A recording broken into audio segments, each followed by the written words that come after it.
खुलुमबाय स्टुडिअ दं आं राजीब बसुमतारी। हाग्रामानि 17 बोसोराव न' सिंनिफ्रायनो ओंखारनोनो गिनो गोनां जायोमोन आरो बे गोख्रों अजदखौ दिखांदों मिरु इउपिपिएलनि गाहाय नेहाथारि राजु कुमार नार्जारी बिथाङा। आरो बे समाव नोंथांमोना मिथिगौदि थांनाय 17 बोसोराव हाग्रामा महिलारी बिथांनि दैदेननायनि सरकारमोन, थामहिनबा बिपिएफनि सरकारमोन। आरो बे बिपिएफ खुंथायनि समावनो बिटिआरनि सिङाव गोबां मानि हारि आरो माहारिफोरनि गेजेराव दाङाबाजि जानायखौ बे समाव नोंथांमोना नुबोखादों एबा खोनाखाबोदों।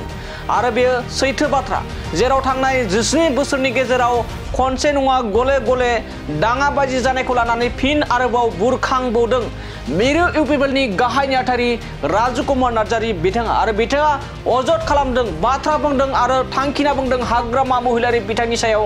हाग्रामा महिलारी बिथांमोना एबा बेरेखा दोलोयै 2025 मायथाइयाव एबा 2025 मायथाइनि जा बिसायख'थि जानो थांगासिनो बेयाव बेरेखा दोलोआनो थाहैनाय नंला होननानै बाथ्रा बुंदों। लोगोसे थांनाय 17 बोसोराव 2008 मायथाइयाव बिटिआरनि सिङाव गोबां मानि दाङाबाजि आरो गोबां सुबुंहा न' बां गैजायै गोबां सुबुङा जिउ गारनो गोनां जादोंमोन। गोबां सुबुं दाय गैयै सुबुंफोरनि जिउ फोजोबदोंमोन एबा जिउ लानाय जादोंमोन। लोगोसे 2014 मायथाइयावबो गोबां रायजो राजाफोरा रिलिफ केम्पआव थानो गोनां जादोंमोन। नाथाय आथिखालनि जा प्रमद बर'नि दैदेननाय सरकार, बे 3-4 बोसोराव बिटिआरनि सिङाव बेफोरबायदि गला बारुदनि न' बां सावनायनि जेबो जाथाय जायाखै आरो जाहोनो हाया एबा जाहोआ होननानै थांखिना बुंदों मिरु इउपिपिएलनि गाहाय नेहाथारि राजु कुमार नार्जारी बिथाङा। हाग्रामा महिलारी बिथांनि खुंथायनि समनि बाथ्राखौ फिन आरोबाव बुरखांबावदों, जेराव हाग्रामा महिलारी खुंथायनि समावनो हाथियार लाग्रा एबा हाथियारजों सोमावग्रा गोबां आफाद दङमोन, जेराव बिएलटि एनडिपिजों लोगोसे आरो बेफोरबायदिनि अनगायैबो गुबुन हारिजों एबा हारिफोरनि गेजेराव दाङाबाजि, न' सावलायनाय, रिलिफ केम्प थालायनाय, बेफोरबायदि दाय गैयै सुबुंफोरनि जिउ फोजोबनाय, बेफोरबायदि गोबां दाङाबाजि जाबोबाय हाग्रामा महिलारी बिथांनि खुंथायनि समाव। नाथाय आथिखालनि जाबायदि गोजोन आरो खौसेथिखौ लानानै प्रमद बर' बिथाङा सरकार सालायदों, बेबायदि प्रमद बर'नि बे सरकार सालायनायाव दायो गोजोन आरो खौसेथि जौगानाया फैबाय। थांनाय 17 बोसोराव जेबो जौगानायनि सोलोंथाइनि जेबो खामानि मावनो हायासै हाग्रामा महिलारी बिथाङा होननानै बाथ्राखौ बुंदों मिरु इउपिपिएलनि गाहाय नेहाथारि राजु कुमार नार्जारी बिथाङा। दानिया फैदो बिदिब्ला राजु कुमार नार्जारी बिथाङा हाग्रामा महिलारी बिथांनि 17 बोसोरनि खुंथायनि समनि बाथ्राखौ माबायदि बुरखांफिनदों बिथांनिफ्राय जों आबुङै मिथिना लानि।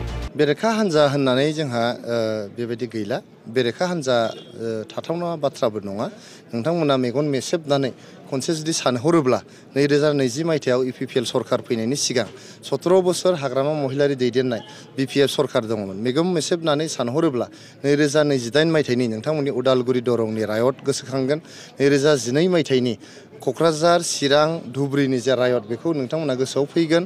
नोंथांमोना सानगोन जे 2024 मायथाइयावहाय जोंनि मानसिफ्रा जे गुबुन जाथि जनगोष्ठीनि बर'फ्राबो जे रिलिफ केम्पआव थानांदोंमोन, बेफोर जिनिसफ्रा नोंथांमोननि खर'आव सौफैगोन मेगन मेसेबब्लानो।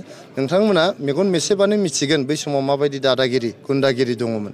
जोङो गावनि गोसो बायदि भट होनो हायामोन। खोमसिबानो जों गिनो गोनां जायोमोन। मेगन मेसेबबानो नोंथांमोना गोसोखांगोन जे जोंनि ओनसोलाव आर्मि केम्प दंमोन, सिआरपि केम्प दंमोन। जोङो बावहाय एक्सट्रिमिस्ट अर्गानाइजेसनफोर दङमोन, एनडिएफबि दंमोन, बिएलटि दंमोन। जोंनि गेजेराव गोजोन गैयामोन। दिनै नोंथांमोना गोजोन फैबाय। गोजोन फैफिननानै दिनै साफ्रोमबो नोगोरारियानो न्याय मोन्दों आरो जौगानायाव हाबाफारियाव बाहागो लानो हादों।